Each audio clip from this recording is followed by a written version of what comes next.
because we know that all things work together for the good of them that love the Lord. Rudolph McKissick Jr. is the dynamic, inspirational leader of Bethel Baptist Institutional Church, one of the most influential African-American churches in Jacksonville. He has been there since 2000 as co-senior pastor.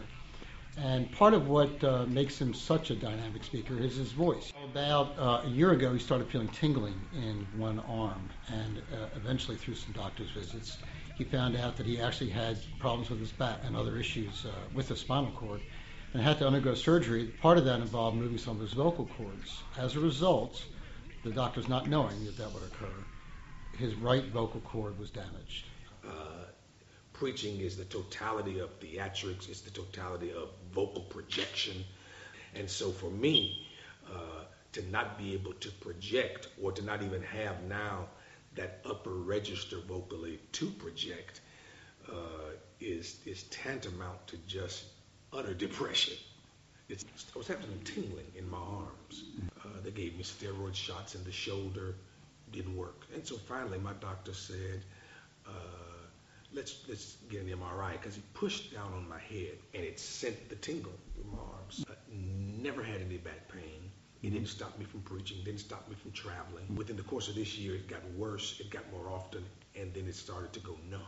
When they did the MRI, it came back with bone spurs in several vertebrae, spinal fluid all but gone in my entire back, and my spinal cavity was compressed.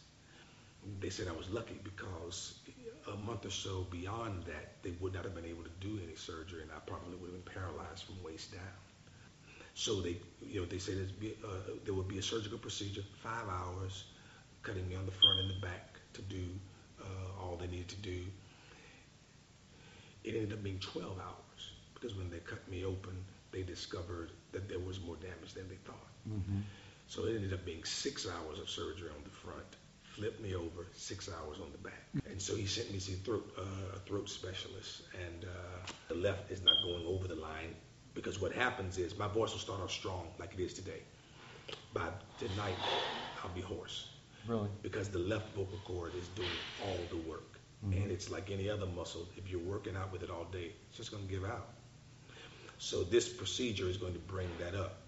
The challenge is, in doing that, that still does not guarantee the vocal cord will come back. So there is, an element of anxiety in me still. There is still in the back of my head, even though I'm hopeful and I'm faithful and I'm prayerful, there is in the back of my head still this, what if this doesn't work?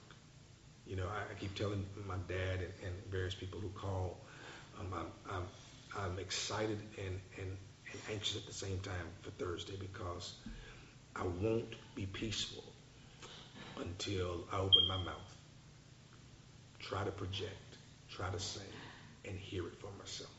I just honestly don't believe that God's through using me as a pastor.